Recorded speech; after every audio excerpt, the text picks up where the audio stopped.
Bismillahirrahmanirrahim. Assalamualaikum warahmatullahi wabarakatuh. Rabbi yassir wa la tu'assir, Rabbi tammim bil khair. Rabbi shrah li sadri wa yassir li amri wahlul 'uqdatam min lisani yafqahu qawli. Alhamdulillah, bertemu kita pada malam ini dalam forum serba ringkas mengenai tajuk kita korban Zulhijjah, korban dan Qordo Sanitary. Alhamdulillah, kita bersama-sama pada malam ini untuk membicarakan tentang forum yang serba ringkas. Saya selaku moderator anda, Megat Muhammad Aiman, tak berkeseorangan kerana bersama saya sekarang ini adalah bersama saya Muallim Khairi yang tak asing lagi bagi warga pendidik Al-Itqan. Saya ingin membacakan sedikit biodata mengenai Ustaz Muhammad Khairi. Nama penuh Muhammad Khairi bin Muhammad Tahir. Assalamualaikum Ustaz, sihat? Assalamualaikum. Alhamdulillah bikhair.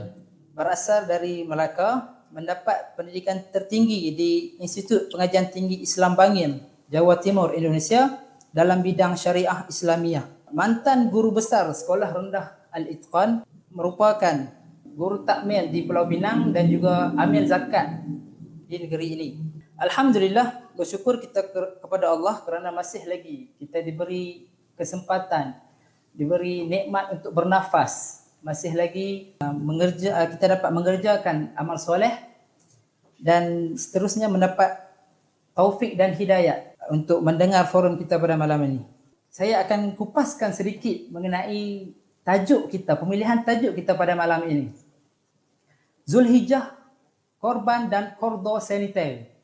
Qordo Sanitary ni apa Qordo Sanitary? Qordo Sanitary ini perkataan dari Perancis yang kita ambil dari Perancis, iaitu bermaksud MCO, Movement Control Order, atau dalam bahasa Melayunya Perintah Pergerakan Kawalan, PKP. Jadi tajuk ini sangat-sangat sesuai kerana situasi sekarang ini kita berada dalam wabak pandemik COVID-19. Jadi pemilihan tajuk ini sangat-sangat sesuai dengan apa yang kita hadapi sekarang ini. Jadi saya akan teruskan, kita akan mulakan program kita dengan bertanyakan soalan pertama kepada Ustaz. Ustaz, mungkin Ustaz boleh ceritakan sikit mengenai keistimewaan bulan Zulhijjah. Silakan. Bismillahirrahmanirrahim. Assalamualaikum warahmatullahi wabarakatuh. Terima kasih kepada saudara pengurusi kita, Muallim Megat Muhammad Aiman, kerana sudi menjemput saya untuk memberi sedikit tausiah berhubung dengan keistimewaan Zulhijjah, korban dan juga pandemik, bagaimana kita melaksanakan korban dalam situasi pandemik COVID-19 ini. Ikhwati fillah azakumullah, alhamdulillah rabbil alamin, wa bihi nasta'in wa la 'aqibatu lil muttaqin wa la 'udwana illa 'alal zalimin. Asyhadu an la ilaha illallah wa asyhadu anna Muhammadan abduhu wa rasuluhu wa ba'd. Ikhwati fillah azakumullah, sebagaimana telah ditanya kepada saya oleh pengurusi majlis tadi tentang keutamaan bulan Zulhijjah. Allah SWT berfirman dalam surah Al-Fajr, A'udzu billahi minasyaitonir rajim, wal fajr wa layalin 'ashr. Allah bersumpah demi waktu fajar dan demi malam yang 10. Para mufassirin dalam menjelaskan wa layalin 'ashr, malam yang 10 itu, di sini mereka telah menjelaskan bahawa yang dimasukkan itu adalah malam ataupun 10 hari pertama bulan Zulhijjah. Sebagaimana yang dinyatakan oleh Ibn Abbas, juga Ibn Zubair, Mujahid dan juga para ulama salaf yang dinukilkan dalam Ibn Katsir. Ikhwati fillah azakumullah, tentang keistimewaan bulan Zulhijjah ini, hadis masyhur itu dari Ibn Abbas, qala Rasulullah sallallahu alaihi wasallam, ma min ayyamil 'amal salih fihinna ahabbu ila Allah min hadhihi al-ayyam al-'ashr. Tidaklah ada hari yang mana amal soleh itu dilakukan lebih baik atau lebih cintai oleh Allah SWT daripada 10 hari pertama di bulan Zulhijjah. Bila mendengar demikian, sahabat ada bertanya, faqalu ya Rasulullah wal jihad.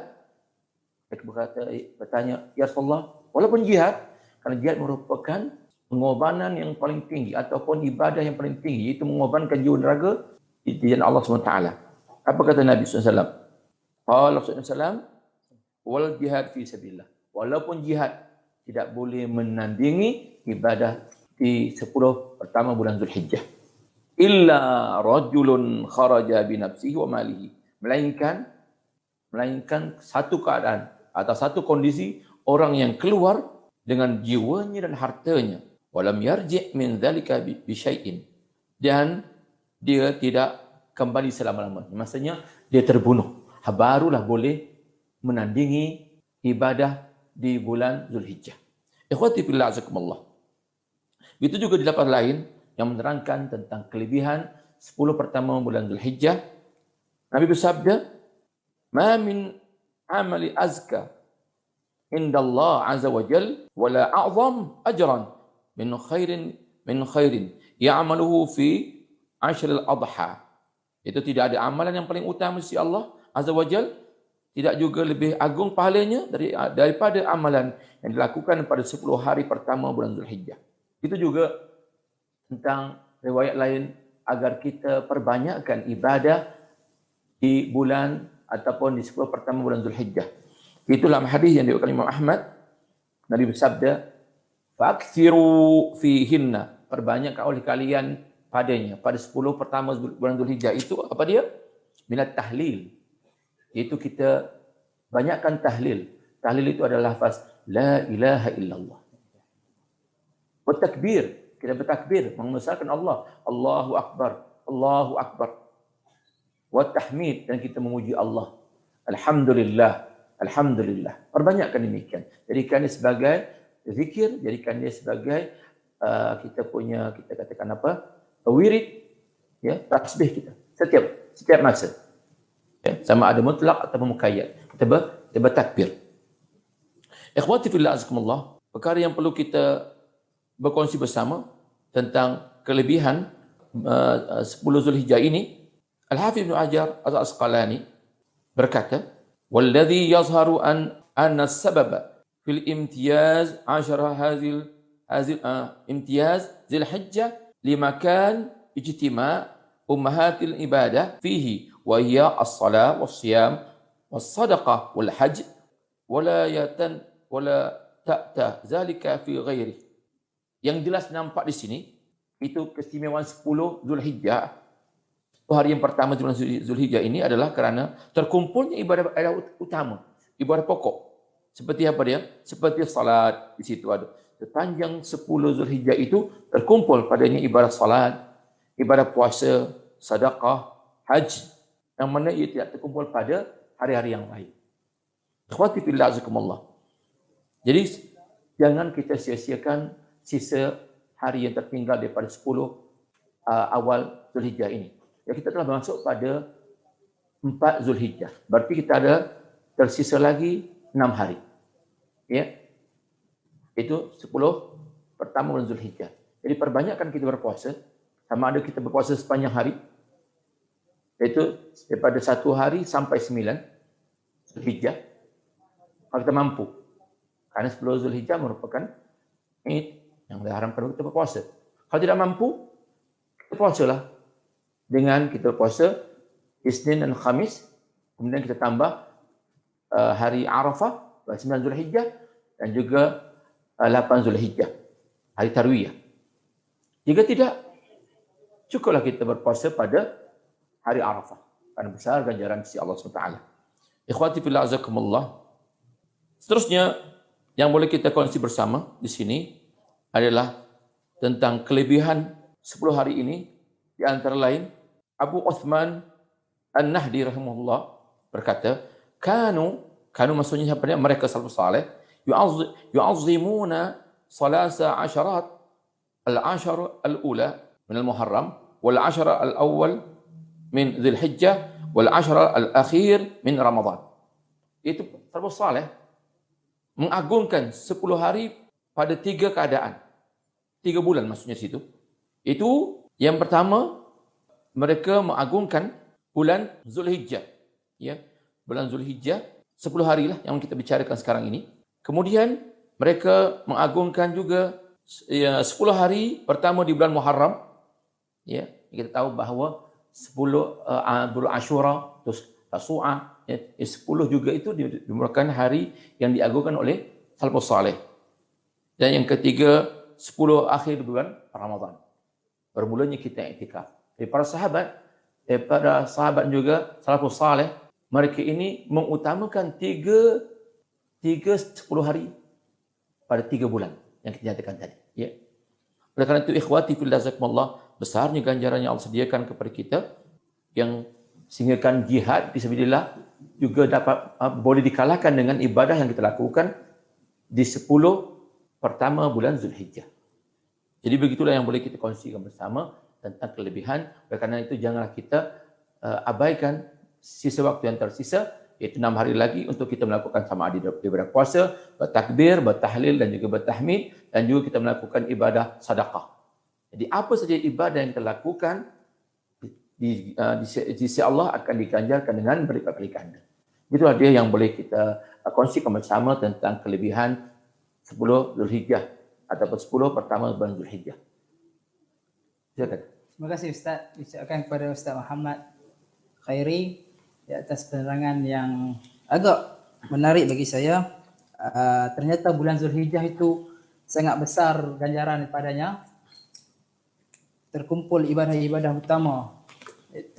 Satu perkongsian yang sangat-sangat menarik. Jadi kita terus ke soalan kedua. Ustaz, ada apa dengan korban? Mungkin Ustaz boleh ceritakan sedikit mengenai korban, insya-Allah. Silakan. Alhamdulillah, terima kasih pengurusi majlis. Korban. Jadi kalau kita bicarakan korban itu, biasanya kita akan relate kepada hari raya korban. Sebetulnya yang dimasukkan situ adalah udhiyah. Maksudnya apa dia? Binatang sembelihan. Udhiyah maksudnya binatang sembelihan.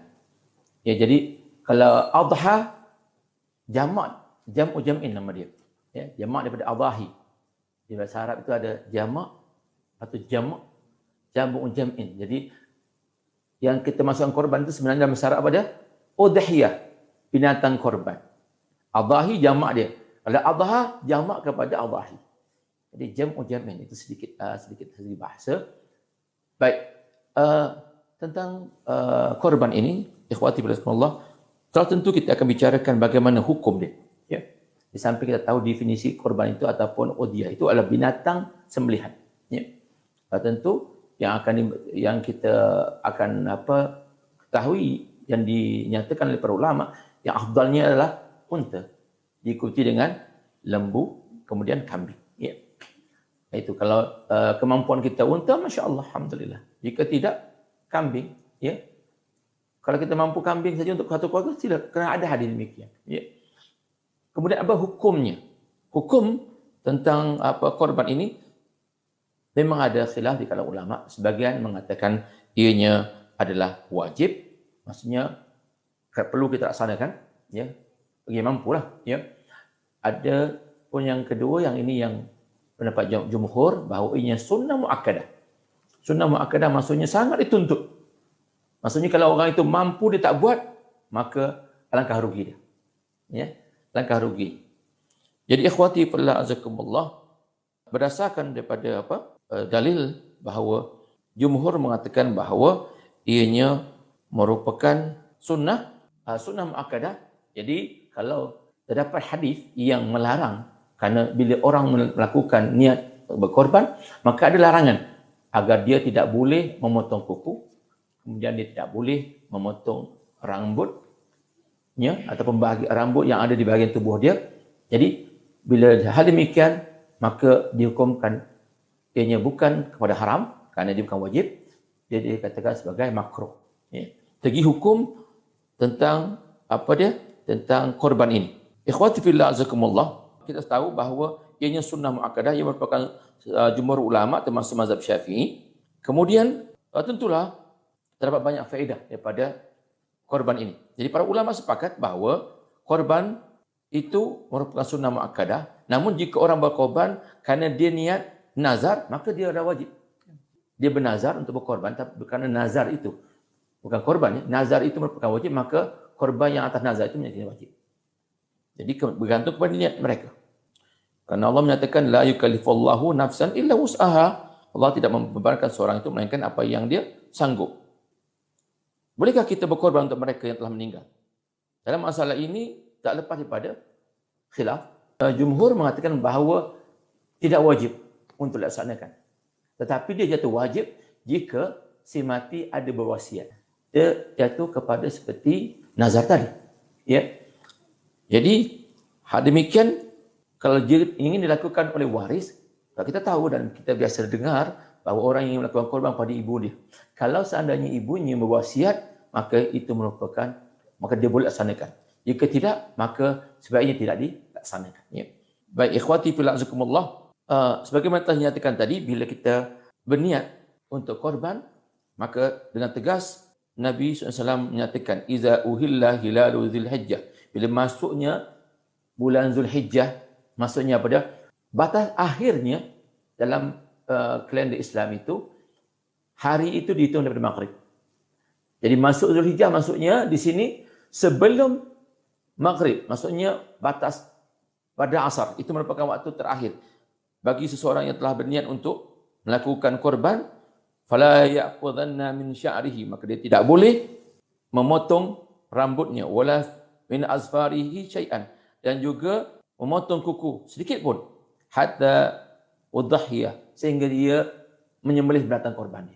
Jadi kalau ditanya bila orang yang niat berkorban tadi boleh memotong rambutnya ataupun memotong kukunya, jawapannya daripada hadis ini hatta udhiyah, sehingga binatang disembelih.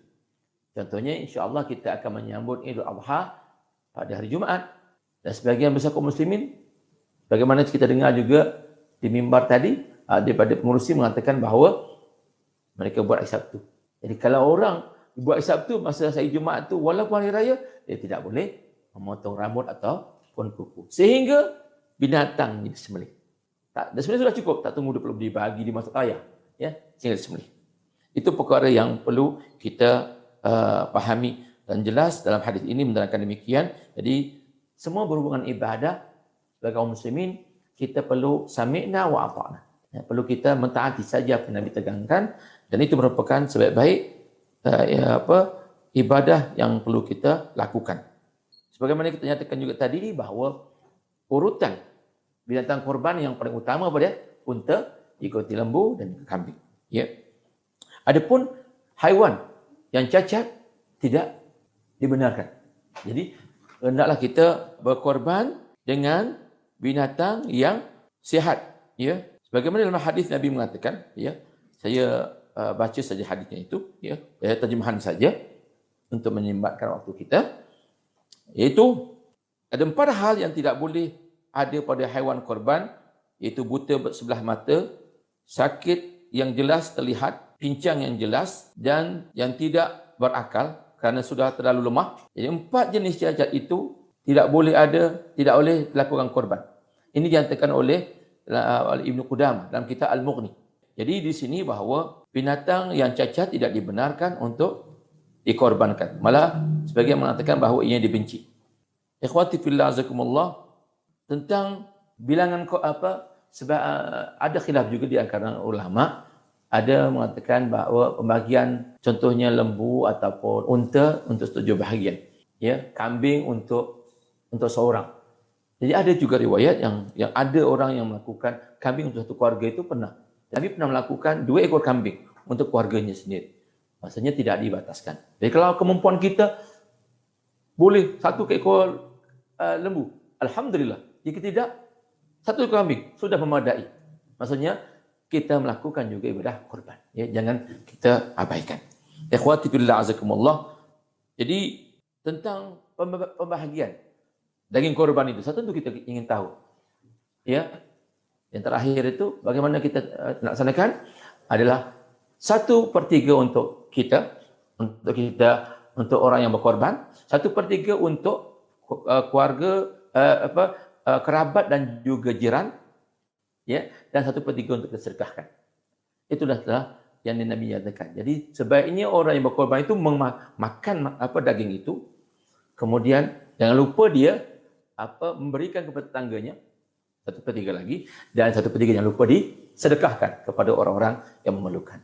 Jadi saya rasa ringkasnya begitu, dan insya-Allah kalau nanti kita akan bicarakan sedikit dalam tanya jawab nanti berbahagian dengan hubungan masalah korban ini insya-Allah. Dan untuk pengetahuan semua, forum perdana ini dibawakan khas oleh unit Dana dan Perhubungan Awam Pusat Pendidikan Al-Itqan. Forum akan berehat seketika dan memberi ruang kepada unit Dana untuk memberikan. Jangan berjumpa lagi insya-Allah. Assalamualaikum warahmatullahi wabarakatuh. Sebelum tu saya ingin mengucapkan ribuan terima kasih kepada semua hadirin hadirat yang hadir pada forum kita pada hari ini. Walaupun maya di Facebook Live Al-Itqan, tapi inilah salah satu inisiatif kita pada hari ini untuk menerangkan sedikit sebanyak tentang ibadah korban, khususnya pada bulan Zulhijjah ni. Ramai orang dia selalu menganggap bulan selain pada bulan Syawal, bulan Ramadan sebagai bulan biasa. Akan tetapi bulan ini adalah salah satu bulan yang mana banyak amalan-amalan pahala yang berlipat kali ganda yang perlu kita lakukan. Oleh itu, saya ingin mengambil sedikit masa tuan-tuan dan puan-puan adalah untuk menghebahkan, menerangkan tentang program-program ataupun projek dana yang telah kita rancangkan sepanjang tahun 2020. Untuk pengetahuan tuan-tuan dan puan-puan, ibu bapa dan semua warga penonton kita yang dikasihi oleh Allah Subhanahu Wa Taala pada malam ini. Pada tahun ini, seperti mana yang semua maklum, satu dunia telah menghadapi satu krisis pandemik COVID-19 di mana perkara tersebut telah menyekat ataupun telah membantutkan usaha kami untuk mencari dana pengoperasian dan pembangunan. Walau bagaimanapun, pada tahun ini kita cuba sedaya upaya mengambil peluang serta inisiatif melakukan pelbagai rancangan bagi memastikan program dana kita terus berjalan tanpa ada apa-apa perkara yang menyekatnya. Hadirin dan hadirat sekalian, pada awal tahun ini kita telah menetapkan 3 tema utama bagi dana pengoperasian dan pembangunan. Yang pertamanya adalah berkenaan dengan kelestarian kewangan. Yang kedua adalah memperkasakan hubungan awam. Yang ketiga adalah membangunkan pendidikan dan juga infrastruktur yang baharu. Dan disebabkan COVID-19 ini juga, kita telah merancang program-program alternatif, iaitu antaranya adalah pada bulan Jun baru-baru ini kita telah melakukan ceramah di atas talian yang disertai oleh Ustaz Ilyas bin Ismail, seorang panel penceramah di TV9 di mana beliau menerangkan tentang keutamaan wakaf dalam Islam. Selain daripada itu, kita juga sedang membaiki ataupun menaik taraf laman sesawang kita supaya ianya lebih informatif serta ianya perlu lebih friendly user. Dan selain daripada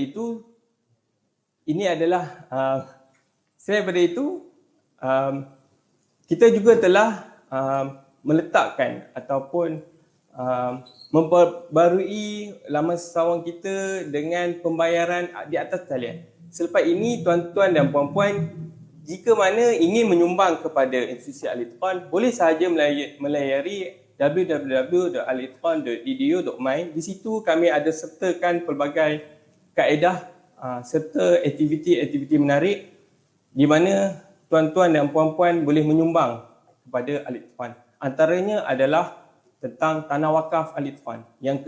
Yang keduanya adalah tentang infrastruktur, iaitu infrastruktur kelas abad ke-21. Dan yang ketiganya adalah berkaitan dengan zakat pendapatan. Oleh yang demikian, sekali lagi saya ingin mengucapkan ribuan terima kasih kepada sokongan anda semua, di mana tanpa anda tiadalah Pusat Pendidikan Al-Itqan ini. Dan akhir sekali saya ingin mengucapkan selamat Hari Raya Aidil Adha, dan kita bersambung dengan forum kita seterusnya. Assalamualaikum warahmatullahi wabarakatuh. InsyaAllah kita sudah dapat beberapa soalan, antaranya dari Fauzan Hafizi. Terima kasih kepada yang bertanya. Jadi soalan ini saya akan tujukan terus kepada ahli panel kita. Soalannya begini Ustaz. Bolehkah seseorang itu menyembelih seekor burung untuk dikorbankan bagi menggantikan haiwan seperti lembu dan kambing bagi yang tidak, kerana dia tidak mampu untuk melakukan korban tersebut? Silakan. Alhamdulillah, Allah. Terima kasih kepada yang bertanya. Sebagaimana kita maklum bahawa apa yang dinyatakan dalam Islam bahawa korban itu adalah binatang ternakan, ya. Ini ternak. Jadi sama ada unta, lembu, kambing. Kita lihat kepada ternakan ini semuanya adalah binatang haiwan yang berkaki empat. Dan ada soalan yang ditanyakan, dia nak korban sama ada burung atau ayam sekalipun, ya, adakah boleh? Jadi kembali kepada hukum bahawa kalau kita tahu bahawa korban itu sunnah muakkadah, sangat dituntut, maka tentu kita akan melaksanakannya, dan kita akan melaksanakan sesuai dengan apa Nabi anjurkan, iaitu mencari binatang yang telah dinyatakan tadi. Adapun burung ataupun ayam tidak dikatakan korban secara yang syar'i, ya. Apatah lagi kalau dia tidak mampu, ya. Maka insya-Allah kita doakan bagi dia agar dapat mengumpulkan, agar dia setidak-tidaknya dalam semua hidup dapat berkorban. Jadi kembali ke soalan tadi bahawa tidak disyariatkan berkorban ayam ataupun burung. Wallahu a'lam. Allahu a'lam. Terima kasih diucapkan kepada Ustaz atas perkongsian tadi. Soalan yang seterusnya. Soalan ini, apakah pandangan Ustaz sendiri mengenai ibadah korban dalam musim PKP? Seperti mana yang kita tahu, musim PKP ini kita tak digalakkan untuk berkumpul beramai-ramai. Jadi hari itu kita digalakkan untuk melihat darah korban itu mengalir. Jadi saya minta pendapat Ustaz sendiri, apakah pendapat Ustaz mengenai korban dalam musim PKP? Baik. Alhamdulillah. Kembali kepada soalan ditanyakan tadi, bahawa ibadah korban yang kita laksanakan pada tahun ini lain daripada yang lain. Ya. Kerana sebelum ini kita dapat solat Idul Adha dengan bersalaman, dengan beramah mesra. Tetapi tahun ini bukan sahaja di negara kita, seluruh dunia, ya, menghadapi yang sama. Pertama sekali seorang beriman mesti redha. Ini ketentuan Allah SWT dan kita beriman. Pasti hikmahnya. Yang kedua, bahawa ibadah yang kita lakukan di sini, ya, tetap kita lakukan sebagaimana yang biasa, namun kita tidak lepas daripada apa yang dinyatakan bahawa kita perlu mentaati Allah dan Rasul dan juga pemimpin kita, iaitu ulul amri kita. Dengan tegas Allah mengatakan ati Allah wa ati Rasul ulul amri minkum. Maksudnya apa yang telah digariskan oleh pemimpin kita perlu kita taati. Itu dapat melaksanakan ibadah korban, dapat kita melaksanakan Idul Adha, salat Idul Adha, bersama kita mematuhi garis panduan ataupun dikatakan SOP agar kita dapat melaksanakan ibadah korban dengan baik. Maksudnya dia akan atur. Tak semua orang boleh berkumpul melihatnya. Dia akan bagikan dalam bentuk kumpulan dan juga dalam bentuk yang tidak terlalu ramai berkumpul. Kemudian akan diagihkan. Sebagaimana saya dimaklumkan bahawa mereka akan buat dalam bentuk kumpulan yang telah ditetapkan siapa yang bertugas. Kemudian bagi orang-orang yang berniat untuk berkorban, dia akan menerima bahagiannya dengan keadaan nanti akan diserahkan kepada dia. Kerana kalau kita lihat, tentulah orang yang berkorban itu akan melihat tempat binatang yang korban. Jadi cukuplah dia mewakilkan orang itu dan orang itu akan bawa binatang korban ke tempat yang ditentukan tanpa dia berkumpul. Jadi ikhwati fillah, jadi perkara utama yang telah dinyatakan yang telah digaris oleh pihak kerajaan perlu kita patuhi, ya. Kerana sebagaimana yang kita sedia maklum, terkini yang saya juga terima, ya, yang hari ini dia punya kes bertambah, ya. Agak menakutkan, ya. Iaitu kes terbaru 21. Ini kita lihat bermula 2-3 hari bertambah. Ya. Jadi dalam Islam kita perlu ketahui Islam menjaga tentang Dururiyah Khamsah, iaitu menjaga 5 perkara utama. Yang pertama, jiwa kita. Ya. Jadi kalau boleh memudaratkan kita, maka hal demikian perlu kita elakkan. Ya. Jadi soalan tadi, kita tetap juga dapat melaksanakan ibadah korban, namun telah digariskan undang-undang oleh pihak kerajaan, maka perlu kita taati, perlu kita laksanakan atau perlu kita ikuti tanpa kita melanggar peraturan telah disiapkan. Dan juga kaedah dalam usul fiqh dia ada kaedah ad-dararu yuzal. Semua perkara-perkara yang boleh memudaratkan itu perlulah dihilangkan dengan cara kita mematuhi apa yang telah digariskan oleh pihak kerajaan. Itulah yang saya boleh nyatakan kepada yang bertanya tadi. Ada lagi yang ingin tanyakan? Ada lagi satu Ustaz. Soalan ni agak menarik. Memandangkan sekarang ni dunia semakin moden dan semakin moden yang mana sekarang ni sudah ada proses pembayaran itu kadang-kadang kita guna online. Jadi adakah sah pembayaran ibadah korban terutamanya kita membayar korban dengan melalui akad online saja? Apa pandangan Ustaz? Baik, alhamdulillah tentang pembayaran korban secara online, ya, tidak ada penetapan untuk kita katakan sebab ada online ataupun tidak ataupun kita kirim. Itu merupakan teknikal saja, ya.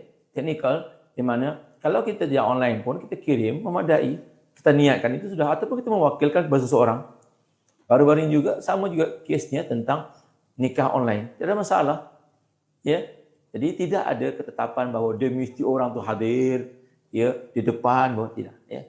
Jadi kembali kepada persoalan yang ditanyakan tadi, ia merupakan soalan bentuk teknikal saja, ya. Jadi tidak ada masalah bagi orang yang kerana Allah nilaikan kepada keikhlasan dia. Ya. Yang penting dia tahu duit itu masuk, kemudian dia tahu di tempat di mana mau dia akan laksanakan, ya. Dan dia dapat receipt bahawa dia telah menerima wang yang telah dikirim tadi telah diterima. Sudah. Cukup. Yang lain serah pada Allah SWT. Sama ada orang tu nak tipu tidak pun itu serah pada Allah SWT. Ya. Ada lagi? Mungkin ini soalan terakhir.